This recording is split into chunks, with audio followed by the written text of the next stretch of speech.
ગોવિંદ ઠાકોર મારું નામ છે. છકડો ચલાવું છું અને મહેનત કરીને રૂપિયા કમાઉં છું. સાચું બોલું છું અને ખોટું ચલાવતો નથી. मतलब कौन हीरो आवे आवा डायलॉग बोले यार हद दे. गोविंद ठाकुर मारू नाम से साचू. वाह क्या एक्टिंग कर रहा है.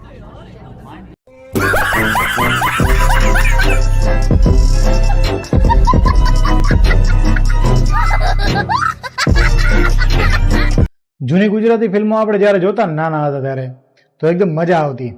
અત્યારે યુગ ચેન્જ થઈ ગયો છે, 5G નો યુગ આવી ગયો છે અને અત્યારે ફિલ્મો બનવાની ટેકનિક પણ ચેન્જ થઈ ગઈ છે. તો અત્યારે આપણે અગર જૂની ફિલ્મો જોઈને તો ખરેખર એટલી ફની લાગે આપણને એમ થઈ જાય કે યાર આવી ફિલ્મો આપણે જોતા હતા. તો એવાની જે ગુજરાતી ફિલ્મ છે જેનું મેં બ્રેકડાઉન કર્યું છે, આજે આપણે એ વિડીયો ઉપર રિએક્શન દેવાના છીએ. તો જોઈએ, વિડીયોને એન્ડ સુધી જોજો, મજા આવવાની છે. જય દ્વારકાધીશ ફ્રેન્ડ, મારું નામ ચેનલને સ્વાગત છે તમારું ફરી એક નવા વિડીયોમાં. તો હાલો વિડીયોને કરીએ સ્ટાર્ટ.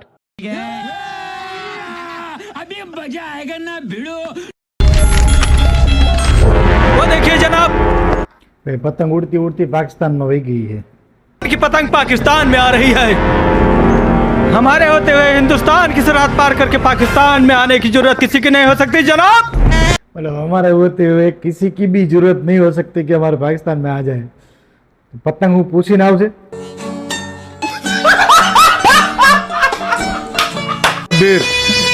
पाकिस्तान में हिंदुस्तान का परिंदा भी पर नहीं मार सकता, तो फिर इस पतंग की क्या हैसियत है. परिंदा भी पर नहीं मार सकता और पतंग की क्या हैसियत है. मतलब कहीं पर भाई साहब कुछ ज्यादा नहीं हो गया ये? मतलब कुछ भी. वो देखो, हिंदुस्तान का ख्वाब सरहद पार करके पाकिस्तान की सरजमीन पे आ रहा है, लेकिन मेजर अली खान के होते हुए हिंदुस्तान का ये ख्वाब कभी पूरा नहीं हो सकता. बिल्कुल सही जनाब.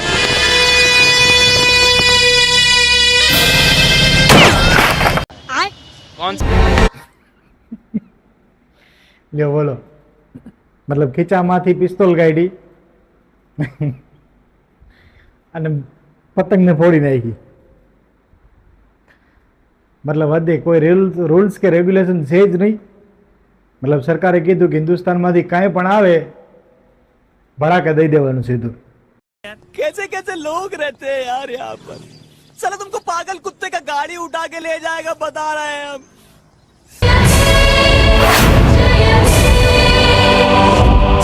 શું થયું? આ દુશ્મનો કેમ ફાયરિંગ કરી રહ્યા છે? સર, દુશ્મનો કેમ ફાયરિંગ કરી રહ્યા છે? મતલબ શું તને પૂછીને ફાયરિંગ કરશે? આ લોકોનું ખસકી ગયું છે. પતંગો પર ફાયર કરી રહ્યા હતા. આની વાત સાચી છે. મતલબ દુશ્મનો ખરેખર ખસકી ગયો, નકર પતંગ ઉપર કોણ ફાયરિંગ કરે યાર? હદ દે. અમે આવી છાતી ઉપર વાર કરવાની હિંમત તો છે નહીં, એટલે પતંગો ઉપર જ ગોળીઓ ચલાવે ને. સર, હા, દુશ્મનોનો અવાજ આવી રહ્યો છે. तू समझा? हाँ. नहीं तू समझा नहीं. દુશ્મનોનો અવાજ આવી રહ્યો છે. હવે જોઈ અવાજ શેમાં આવી રહ્યો છે.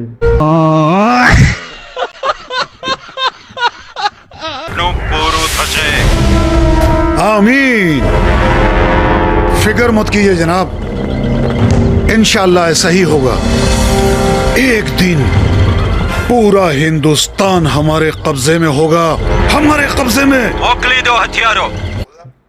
જનરલી હિન્દી કે ગુજરાતી ફિલ્મોના ડાયલોગ મોટા ભાગે આવા જ હોય છે કે પાકિસ્તાન વાળાનું એવું જ કહેવાનું હોય. મતલબ એક જ ડાયલોગ એના દીધેલા છે, बहुत जल्द हिंदुस्तान हमारे कब्जे में होगा. हाफिज. हिंदुस्तान ना तुम्हारा था, ना तुम्हारा है और ना तुम्हारा होगा. हिंदुस्तान की सरहदों की तरफ देखना छोड़ दो. વાયરલેસ ઉપર વાત કરી है तो मतलब કઈ રીતે પોસિબલ है यार? कोई सेंस है इस बात की? હદ દે. મતલબ એ બે જણા વાત કરે છે અને ભાઈ સાહેબ સાંભળે છે અને પાછા જવાબે દે છે. નેટવર્ક ક્યાંથી લીવે? અને મોટા ભાગે આપણે ફિલ્મોમાં જોયું હોય છે ઓલો ઓવર એન્ડ આઉટ. हिंदुस्तान पर कब्जा करने की बात सोचने से पहले ये जरूर सोच लेना, गो गोलियां चलाने का बहुत शौक है ना? चल। મતલબ એક મેદાન એ આ બાજુ પાકિસ્તાન વાળાને ઉભા રાખી છે, આ બાજુ હિન્દુસ્તાન વાળાને ઉભા રાખી, વચમાં ખાલી બે ચાર તાર બાંધી દીધા. એ કનોડિયા, મેજર હિતેન્દ્ર કનોડિયા નામ છે મારું. મતલબ ફિલ્મમાં એ રિયલ નામ રાખી દીધો, હિતેન્દ્ર કનોડિયા, સુપુત્ર ઓફ નરેશ કનોડિયા.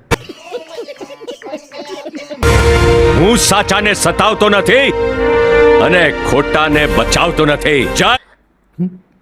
સાચાને સતાવતો નથી ને ખોટાને બચાવતો નથી. વાહ વાહ, ક્યાં ડાયલોગ લીખા હે.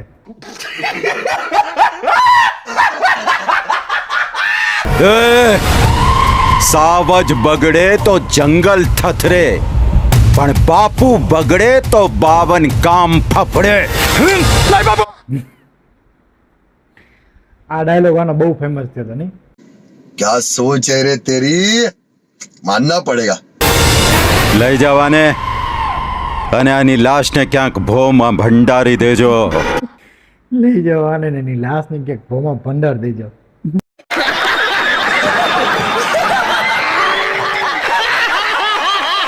નાના બાપુ, દલિત બાપને એના દીતલાના લદન તલવાની આમ હોય તે નહીં વાલી. આનો જે મેન વ્યક્તિ છે એને ડાયલોગ લગભગ ઉમાંથી કોપી કર્યા છે. ફિલ્મ આવ્યું હતું ફેરેરા ફેરી, એમાં ઓલો તોતલો નથી હોતો, 40 લાખ રૂપિયા વાળો. અરે દોય તું લે આ તો પતલો.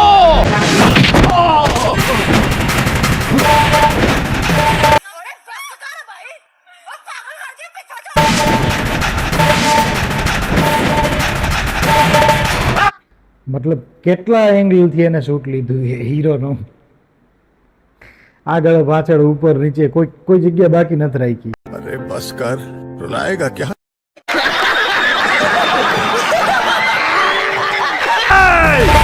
કોણ છે તું? ગોવિંદ ઠાકોર મારું નામ છે. છકડો ચલાવું છું અને મહેનત કરીને રૂપિયા કમાઉં છું. સાચું બોલું છું અને ખોટું ચલાવતો નથી. वाह क्या एक्टिंग कर रहा है.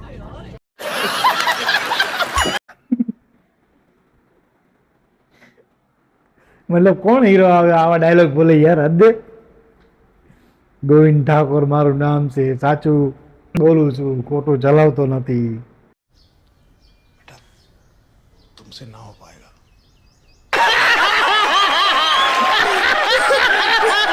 મહેનત કરું, હાથ દે યાર. कौन है ये लोग, कहां से आते हैं ये?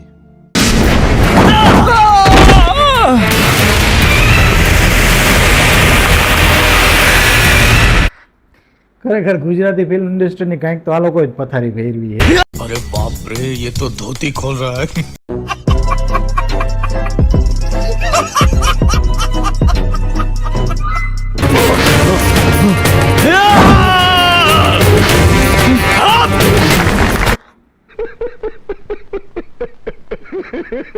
આવો ભાગો.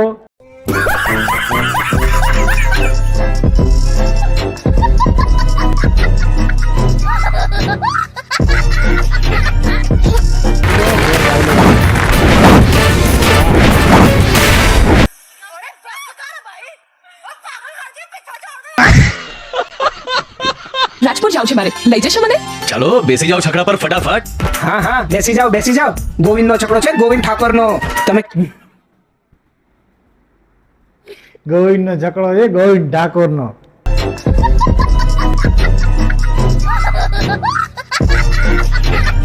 કહેશો ને ત્યાં લઈ જશે. હાલો હાલો ફટ કરો હવે, બેસી જાઓ. પણ તમારા છકડામાં ગીતો બીતો તો વાગે છે ને?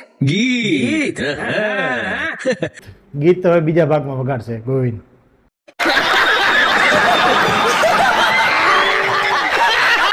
ખેર આ હતું ગુજરાતી મૂવીનું રિએક્શન. વિડીયો ગમ્યો હોય તો વિડીયોને લાઈક કરજો, ચેનલને સબસ્ક્રાઈબ કરજો નવા હોય તો. બાકી આ વિડીયો પસંદ હોય તો કોમેન્ટ કરજો, તો બીજા પણ આપણે આવા વિડીયો બનાવશું. બાકી વ્લોગ તો રેગ્યુલર આપણે બનાવતા જ રહીશું. તો ભાઈ આજ માટે આટલું છે. ફરી મળશું એક નવા વિડીયોમાં. ત્યાં સુધી જય દ્વારકાધીશ, જય માતાજી.